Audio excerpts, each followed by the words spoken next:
Hi team, just doing something a little different and recording this month's book haul video a little piecemeal, a little bit each day perhaps, because as you can see here there is an awful lot of books involved. Probably about 30 books over the month of March have come my way.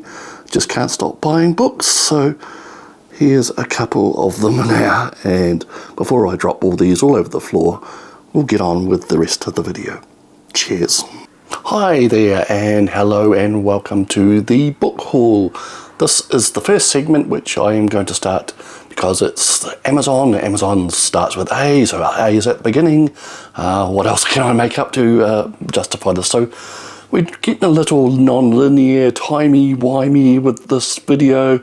Some other segments of this video I've already filmed, but they're going to come after this and vice versa. Anyway, so I've made 3 orders from Amazon for books which have arrived in March. So the first lot was these. They're all sci-fi masterworks paperbacks. And the reason I bought these is that back in February I watched a YouTube video creative of which I cannot remember yet. I could look it up maybe. He was a sci-fi themed booktuber, and he produced a video of 4 books that will change your outlook and attitude and view of life, and he named these 4 books and he made a compelling case for that, so I basically went ahead and bought them. Now they're all books which I had heard of. You know, as a science fiction fan for about the last 40 odd years, I'd heard of all these books, seen them referred to, reviewed, quoted from, but all of them were books I knew very little about, and I only had cursory knowledge of them.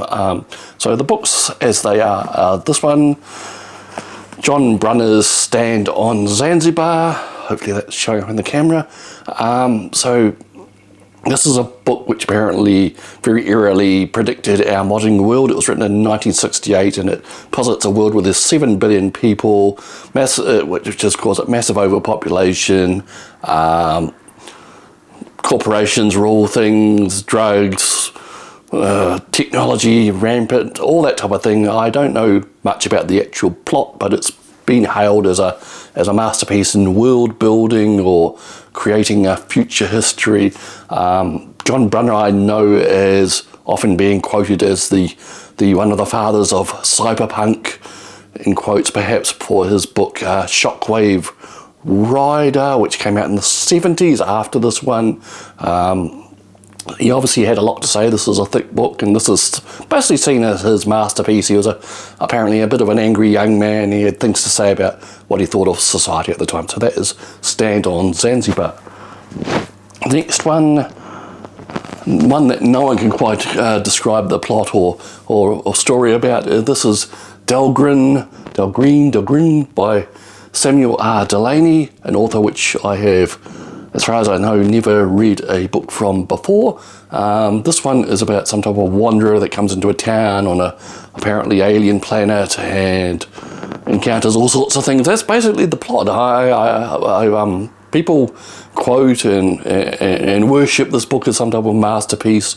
It has a very peculiar point of view apparently. I know very little about it, but I am welcome to learning more about it by actually reading the thing for once. Now, like I said, this is another one that's often quoted and hailed and reviewed. So that is Dhalgren by Samuel R. Delany. Next one is by Alfred Bester, The Demolished Man. Now, Alfred Bester is probably best known for this book and The Star's My Destination, aka Tiger Tiger. Now, I have actually read The Star's My Destination last year, I believe it was. I enjoyed it as much as I could, but there were some aspects to it which are very heavily rooted in its time in the 50s, some attitudes and so on, but it was a very, very modern feeling book with 50s attitudes. Another book which was quoted as the early cyberpunkish type thing with corporations ruling the earth and what have you. There's some very modern sequences in that book, which was very surprising for the 50s. So this is his next best well-known one, and this adds that hoary old ingredient that you find in a lot of science fiction of the 50s, 60s and 70s. That is telepathy and ESP. This is about some guy who is running a business empire in the future, 24th century, just going by the blurb there, and it involves mind powers and crime and precognition of crimes and all sorts of things like that. So knowing Bester from Stars by Destination, I know he'll make it into a taut driving forward narrative. How can I say it? I have high expectations of this book. Now the next book I know very little about, and I have not read anything by this author. So this is Joanna Russ's book, The Female Man, often quoted as a seminal work of science fiction by women.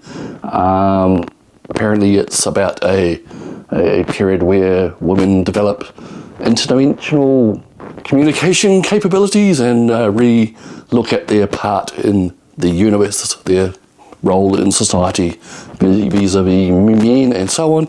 I really don't know about the actual plot on this. Apparently it looks at comparative societies and how they are structured and how bad or good they are compared to each other. Apparently that is the basic plot of it that I know of. What the characters or anything, I don't know anything about. Like I said, I haven't read anything by Joanna Russ, but she is very highly recommended. Okay, so that was the first lot of books. Now, I ordered those in February. They trickled in throughout March. For some reason, they couldn't put them all in the same package. One came from one part of the world, another one came from the other part of the world.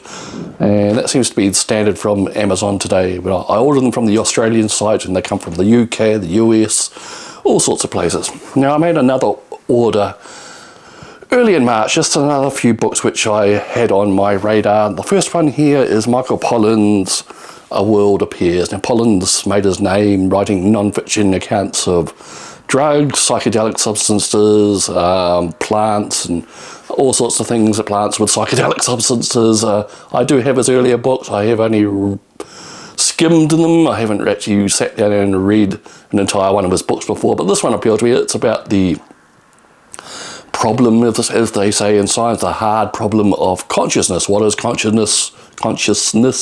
What defines consciousness? What is sentience? What is intelligence? I have read about just under a quarter of it so far. I am a little disappointed.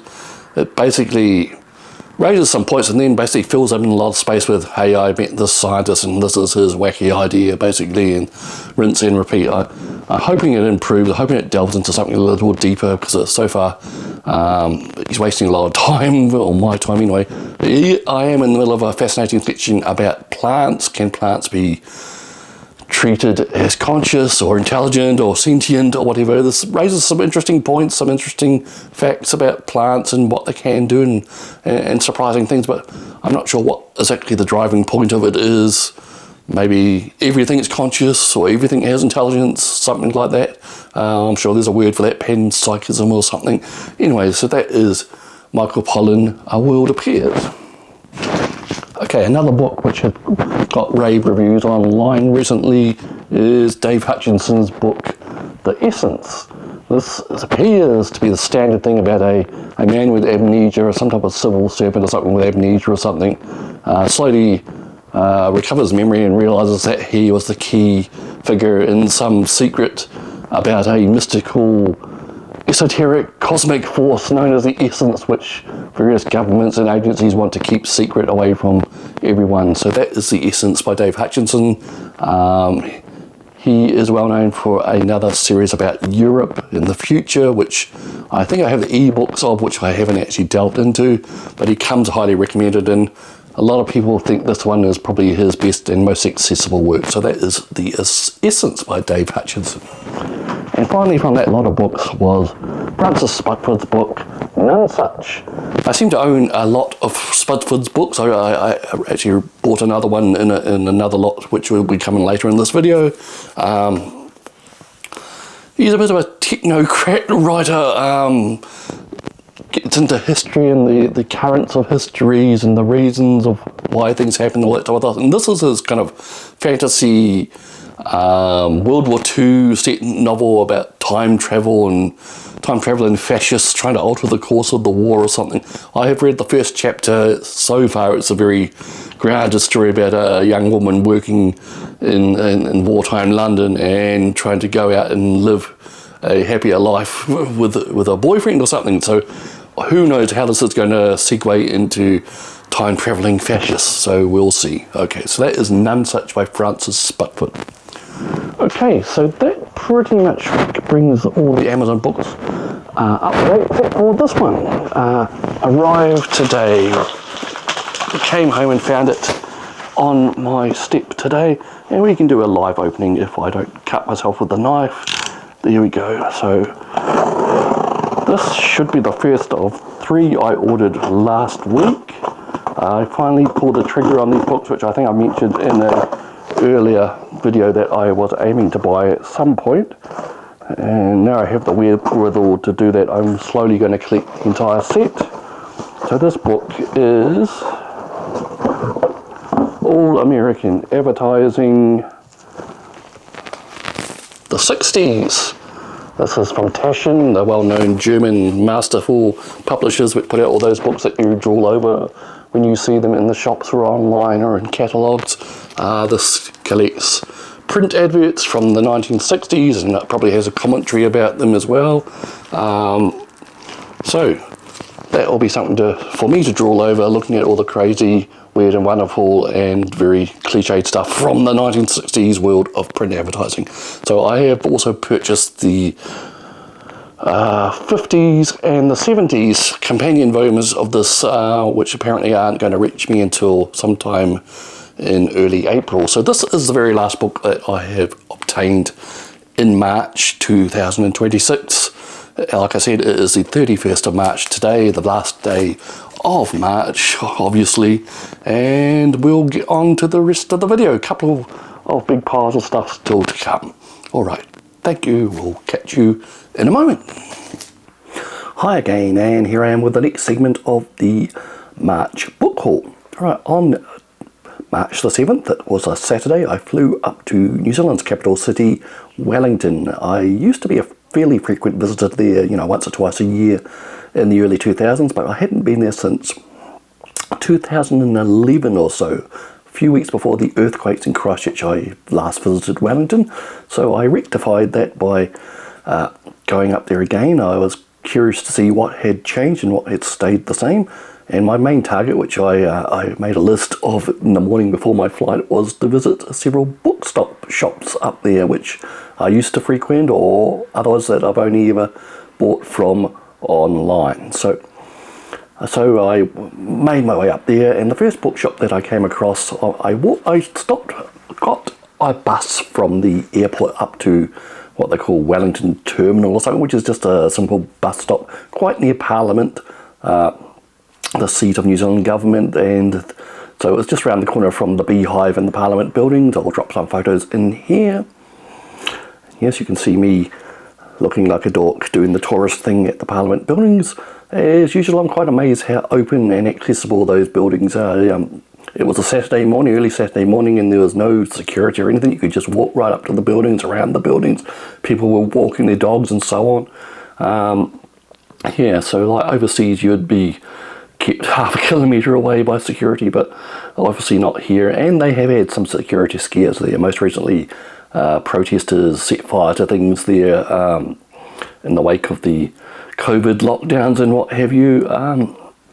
Anyway, I made basically a plan to walk from Parliament area all the way up to Courtney Place, which is one of the main streets of Wellington. And on the way there were about 4 or 5 bookshops I wanted to visit. And the first one I visited was Unity Books in Willis Street, in the steel and glass canyons of Wellington.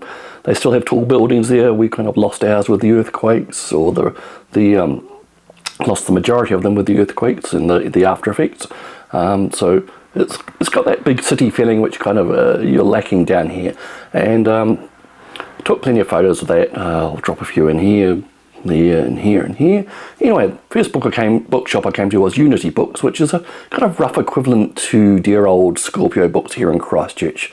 Maybe a little less well organised, more generalist, but anyway, looking on their table there, I was surprised to find that most non-fiction paperback books are $3 or $4 or $5 or $6 cheaper than the equivalents in Christchurch. I'm not sure why that is, but I took advantage of that. I picked up a book there, and this is one of them. Well, this is the only one I bought there actually. This is A History of Delusions by Victoria Shepherd, and it's a book from about 4 years ago, which seems to have been reprinted a couple of times since, and it's basically a look at historical delusions. Basically, is famous cases of people who had various mental illnesses and syndromes and what have you, and the weird and wacky things they believed in. I was hoping it was going to be more of a kind of a broad look at delusions, or something I have a very personal interest in, having experienced this myself 20 years ago or so, and perhaps more recently. So anyway, I haven't actually read it yet, but I've had a quick look through, and it seems to be a lot of historical stuff, famous people, Capgras syndrome and all that type of thing, and the man who thought he was made of glass and so on. They're quite famous cases. I'm sure if people took a deeper look at some of these cases, they'll find out that a lot of the details have been made up after the fact and elaborated on in books and magazines ever since, but I'll give it the benefit of the doubt and keep an open mind reading this. I was hoping for a more broader look at delusions and mechanisms and why they all seem to follow similar themes or whatever. Maybe this book has that. Just from a cursory glance, I didn't see that. So that is A History of Delusions. Okay. So also in Wellington, I walked down Cuba Street, which is kind of like the bohemian mall area of Wellington, and off Cuba Street in a little side lane called the Left Bank is the most wonderful bookshop called Pegasus Books. I think I have their bookmark here. There we go, Pegasus Books. And they are a wonderful old type of bookshop, or the type of which kind of were taken from us here in Christchurch because of those aforementioned earthquakes.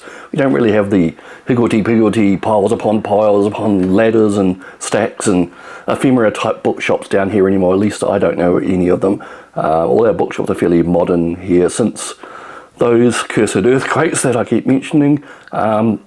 Pegasus Book is an old type of bookshop, old style. When I actually bought a book in there, which I'll come to in a minute, they actually put it down in a written ledger. There was no electronics involved, at least not with my purchase anyway. I had a wonderful time looking around in there. Probably a little, some departments are a little less well stocked than I was hoping.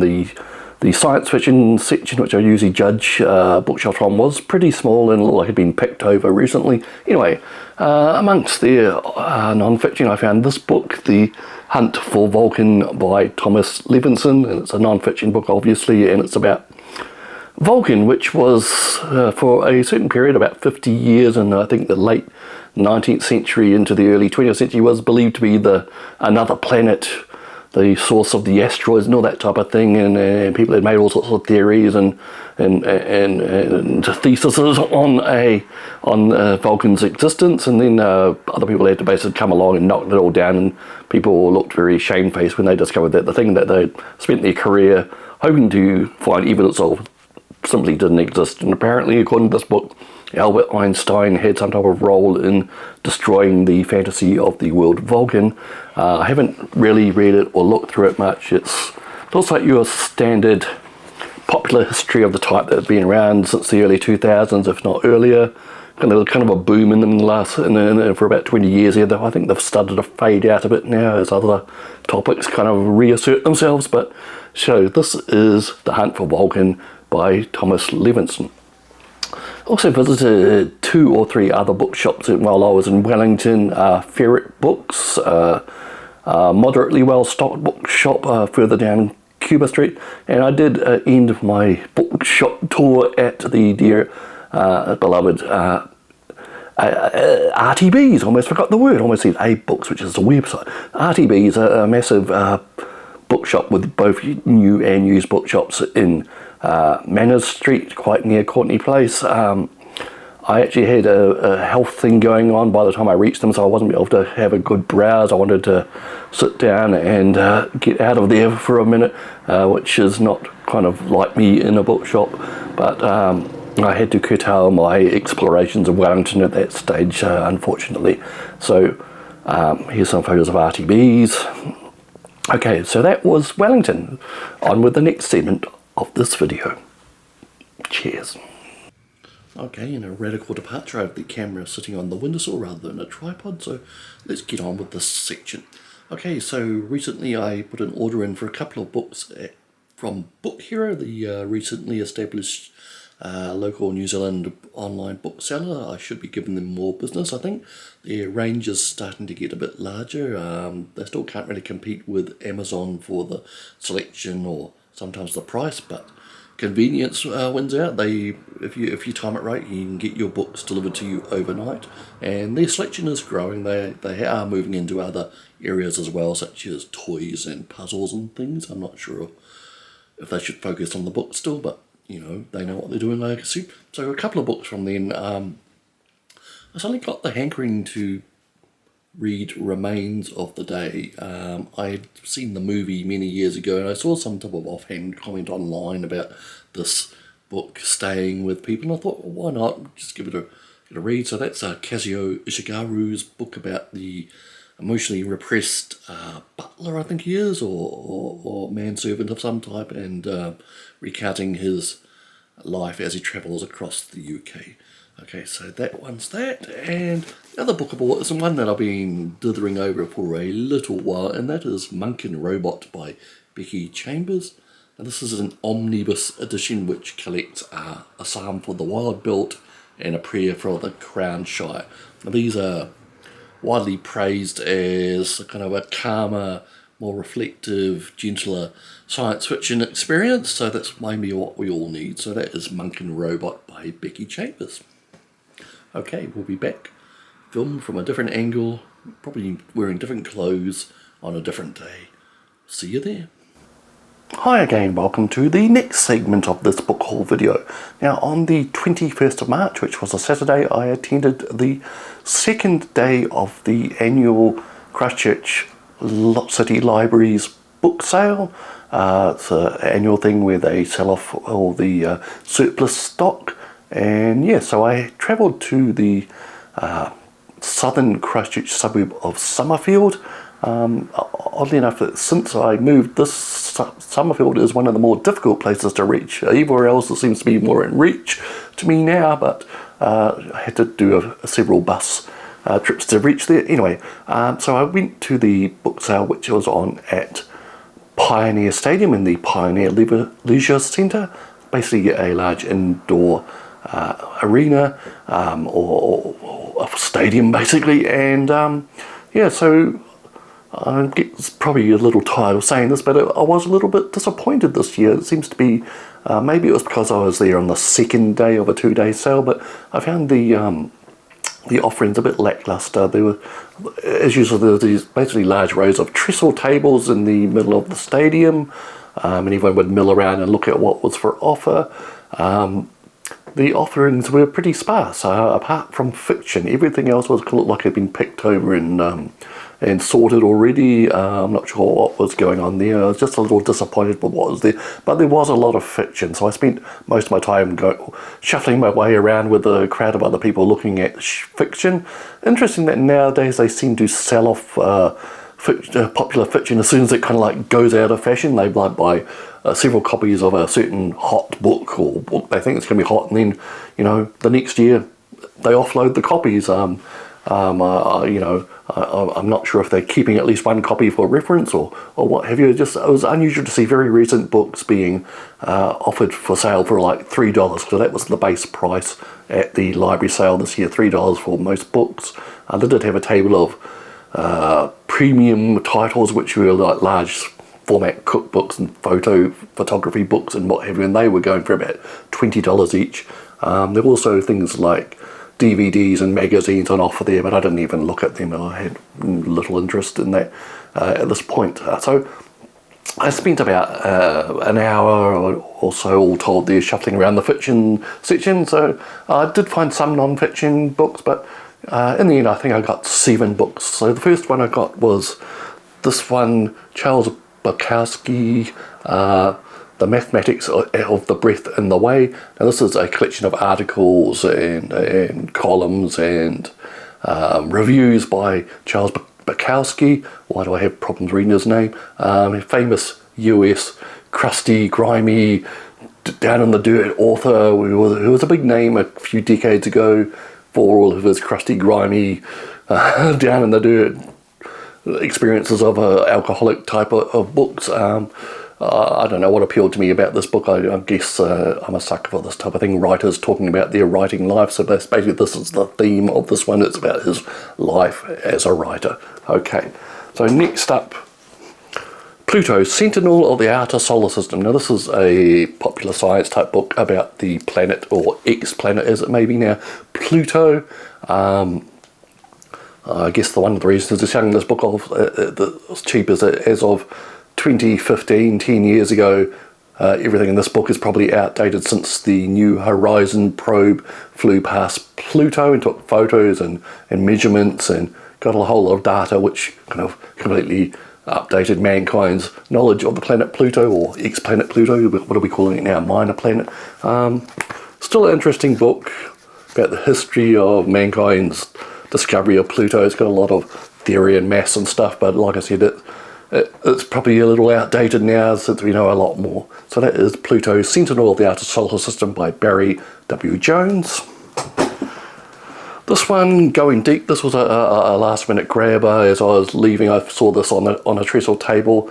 Going Deep is a book about the history of submarines, in particular attack submarines, about the guy John Philip Holland, who apparently invented the concept. So it's basically a technical history, maybe, with a bit of social history, a bit of popular history. Not too many illustrations of actual submarines in it, which is a little disappointing. So that's Going Deep by Lawrence Goldstone. Next up, Jonathan Lethem's The Arrest, from about 5 or so years ago. I remember reading reviews of this one in, I think, Locus magazine, which they were kind of half and half, good or bad about this one. Lethem was a favourite of mine back in the 90s when he first exploded onto the scene. His first book, Gun, with occasional music, with a kind of hard-boiled, cyberpunky, weird sci-fi fantasy mix, and then he followed it up with a Amnesia Moon, which was a kind of crazy road trip with dystopian sci-fi fantasy overtones, and then he disappeared for a while and came back with a couple of mainstream books. I think the first one was like Motherless Brooklyn, which became kind of a big name book for him, and I think he followed that up with Fortress of Solitude, another one about a young man's experiences growing up as and his nerdy, geeky ways as a comics fan, hence the title, which is Superman's headquarters, Fortress of Solitude, in case you didn't know. So this is one of his recent books from, like I said, 5 or so years ago. It is maybe a return to fantasy and science fiction for him. This is about a post-apocalyptic dystopian type thing. I don't know too many details of the story. I do remember reading reviews of it at the time, like I said before. So that is Jonathan Lethem, The Arrest. Next up, Joe Nesbo, or Joe Nesbo, however you like to call him. That's the author from Norway, I believe, and he is back with Killing Moon. This is the latest Harry Hole detective novel, or Ari Ole, I think is the correct pronunciation of his name. And I ate up this series, the earlier books, at least the ones that first started to become published in English. I think they later went back and published the very first earliest books, which were before that only available in other languages, and I gave up on this series a couple of books back before this one, because it was just rinsing and repeating the same thing. The earlier books are great. They are, like police procedural cases and memorable villains and a whole lot of cat and mouse stuff between Harry and a bent cop who he had to unveil and bring out into the open, and all sorts of dirty deeds going on between them, and meanwhile crimes being solved. And in the later books, it seemed that the author decided to make it all about Harry, all about his family. The bad guys were always attacking Harry and his family, making it personal, and this became a bit tedious, and there was lots of gratuitous violence and torture and stuff, which was pretty unnecessary. I mean, it is a book about a series about serial killers and crime there, but you know, there is a limit to my taste for that type of thing. So I gave up on the series a couple of books back. So this is the latest one, so maybe I'll catch up. I mean, there is something attractive about the Scandinavian crime, Scandi crime, or whatever you want to call it, prose. I mean, it became big in the last 20 years, so it's popular, massively popular. We had all the TV adaptations of them as well. I see there is now a Harry Hole series coming to, I think, at Prime Video. That's not a free advert. And apparently, very wisely, they're basing that series on the earlier books. Later ones, like I said, are very formulaic, unless he changed something in this one, which I haven't read. It just seemed to be the same thing over and over again, and there wasn't much development going on. And he did so like torturing his main character. So that is Nonesuch's Killing Moon. I think that one came out in about 2023. Next up, Angry Candy by Harlan Ellison. Now this is a recent republication of an old collection of Harlan Ellison. Now Harlan Ellison is a fantastic short story writer. He was a well-known curmudgeon. He wrote stories and novels and TV episodes, all mainly in the science fiction and fantasy field, but he did not like to be called a science fiction writer, and he was famously touchy about that, and he would argue at the drop of a hat. But his short fiction is very well respected, and this is a collection of many of those stories. Interesting cover with a Tyrannosaurus as well. Okay. And lastly, another non-fiction book by Mark Bowden, Three Battles of Wanat.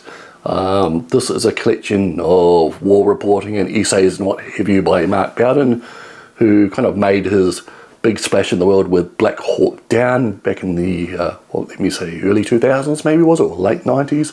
And then I read another one of his, The Prisoners of the Ayatollah, which was about the Iran hostages thing. He's also written several other books since then, of course. I think one about Pablo Escobar, which I haven't read. Nuts and bolts journalism about conflict and war and all that type of thing. I understand in this collection there are books on totally other different topics by him, but that'll be interesting to see. So that is Mark Bowden.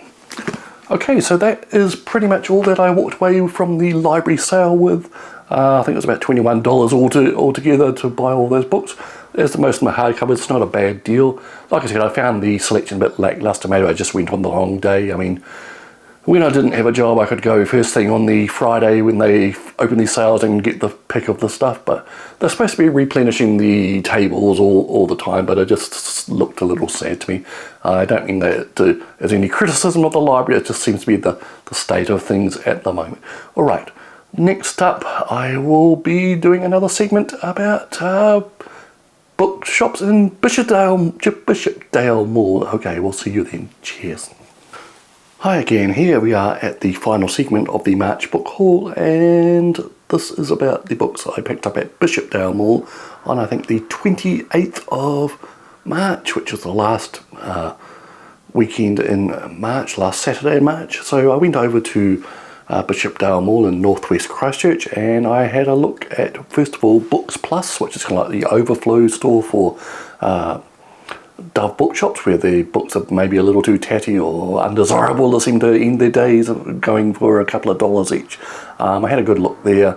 Not too much caught my eye, but as I'd recently finished the Weapn Shops of Isha by A.E. Van Vogt, I found a physical copy of it. The one I read was a ebook, a Kindle book. So here is a physical copy of that very book, The Weapn Shops of Isha. I thought I'd grab a physical version while I was there, and this one is a NEL, New English Library edition from the late 60s, 1968 I think, with a very old-fashioned looking cover with a wraparound picture.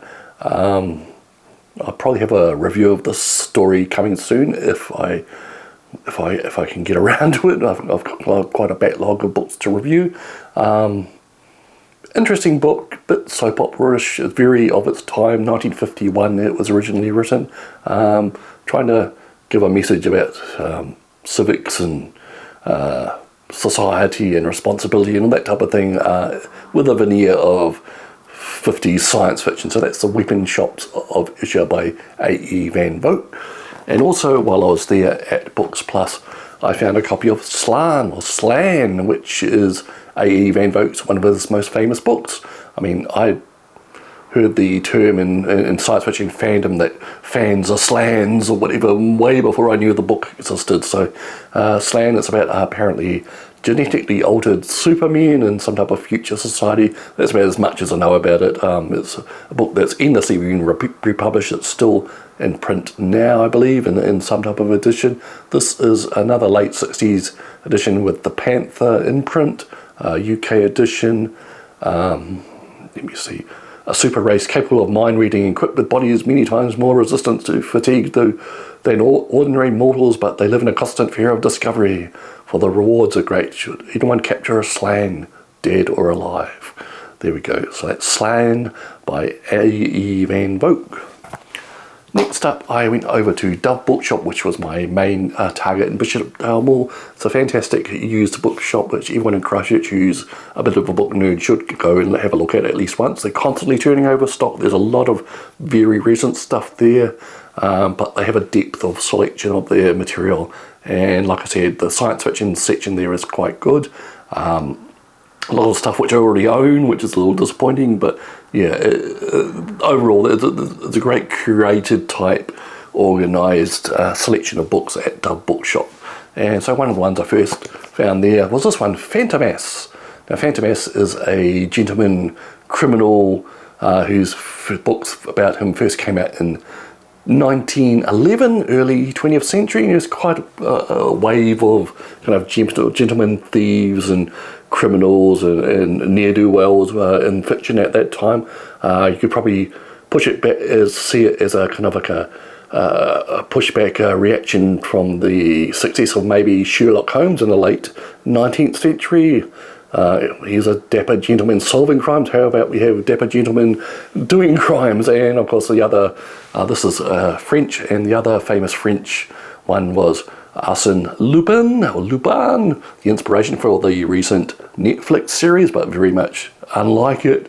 Also the inspiration for the Jean de la Flambeur science fiction books of the last decade, the Causal Angel, the Fractal Prince, what have you. Nothing to do with Fantomas, though. Fantomas is apparently a little more surreal, a little more fantasy, a little more out there and beloved by the surrealists of the era. Apparently they wrote about 30 following on sequels from this one. This is the original, and I think the cover picture is a poster from a Fantomas movie in the early 20th century. It looks like fun. People seem to love this stuff, and it's well reviewed. And this is a 1980s reprint of the initial 1911 Fantomas novel. Okay. Next up, Stephen Fry. Stephen Fry, again, he's been making a small cottage industry of regurgitating ancient Greek and Roman myths, apparently, and this is one of his books in that series, Heroes. Now, I have his first one, Mythos. I actually have 2 copies of Mythos. I have the original hardcover, and I have a special illustrated edition which came out more recently, and I have not read either of them, and I'll probably continue the trend by not reading this one either, at least not in the near term. This is Heroes, so it goes on about the famous Greek heroes, myths and legends. I'm currently reading Madeline Miller's Song of Achilles, which I'm enjoying greatly, and I'm racing through it, and that was a famous book from about a decade ago as well, and so it'll be interesting to see the official word on Achilles once I finish that book, what the myth versus the story that Madeline Miller actually wrote. And so that is Heroes by Stephen Fry. Next up, Like Perpetual by Francis Spudford. I know very little about this book, except for it's set in World War II, and basically it's a kind of sliding door type thing. Some people, a young couple are killed in a German rocket attack in World War II. A V2 lands on them and kills them, but we kind of do the alternate thing. What happens if the attack never happened? How would their lives have turned out differently? So that is Light Perpetual by Francis Sputford. I have several ebooks by him, and I also recently wrote his I bought his recently also World War II set book, Nonesuch, which apparently involves, as I've probably said in the earlier segment, involves time-travelling fascists trying to alter the history of World War II. So this is more of a straight one, I understand. So that's Light Perpetual by Francis Sputford. And next up, a science fiction book by the master of the genre there, Alistair Reynolds. This is Century Reign in a very different edition than I'm used to. I'm used to the very black ones with spaceships on the cover, but this is a kind of fractured pattern thing on the cover. This is a glance edition, but not one I've seen before. Century Reign is apparently it's a split timeline thing, something in the future and something in the past, and how they're connected. I don't know the full details, but it is one that's been on my want list. I'm becoming a Alistair Reynolds completist, I think, just buying his books that I don't have when I see them. Let me see. Verity Auger is a specialist in the archaeological exploration of Earth, rendered uninhabitable after the technological catastrophe known as the nanocost. After a field trip goes wrong, Verity is forced to redeem herself by participating in a dangerous mission for which her expertise is invaluable. Okay, so she basically gets involved in travel through wormholes, and at the other end of the wormhole is 20th century Earth. Okay, so that is Stargate or something going on there. So that's Century Reign by Alistair Reynolds. Next up, another one that I had on an Amazon wish list for many years, and that is Warcross by Marie Lu. A bit of a cyber thriller type thing going on, maybe a little outdated by now, about some massive online game and terrible dirty doings by people running it and what have you. It looked attractive at the time when it was new, so I kind of bookmarked into my wish list. I think there's a sequel to this as well, so I wasn't expecting to see this one actually in the wild. It's one of those things that only seem to exist online on my wish list, so I grabbed it when I saw it. So that's Warcross by Marie Lu. Okay, lastly from Dove Books was this hefty one, Star Wars, The Art of Star Wars, Attack of the Clones, Episode 2, etc, etc, etc. I have a small collection of these Art of Star Wars books. They are chock full of concept art for the movies, a lot of stuff which never actually made it into the movies. I mean, Episode 2 was quite visually stunning, even if the story wasn't great, and yeah, a lot of this artworks is, I think, in these art of books, the concept art and some of the pre-visualization stuff ends up looking a lot better than what ends up in the movie. Maybe budgets don't allow for fully realizing what these artists create, or maybe the director decided on other things, but you know, it's really great to see what was in these people's minds and so on. So that is, I'll say it correctly, The Art of Star Wars Episode 2, Attack of the Clones, written by Mark Kotavas. So that pretty much brings this entire video to an end. This was the last segment, and I've taken an extra week than I intended to make this video by filming it in little bits because of so many books. So thank you for watching, and I hope you discovered a new book you hadn't heard of, or were inspired to grab one of the books I've mentioned just because I mentioned it and described it. That's the whole real point of me doing this. I mean, on one hand it's me showing off my new collection for my hoard, but I hope I am bringing books to your attention in these videos and in the review videos. That's the hope anyway. Alright, I'll shut up now and I'll leave you to your day. Have a good one. This is Kerry signing off. Cheers.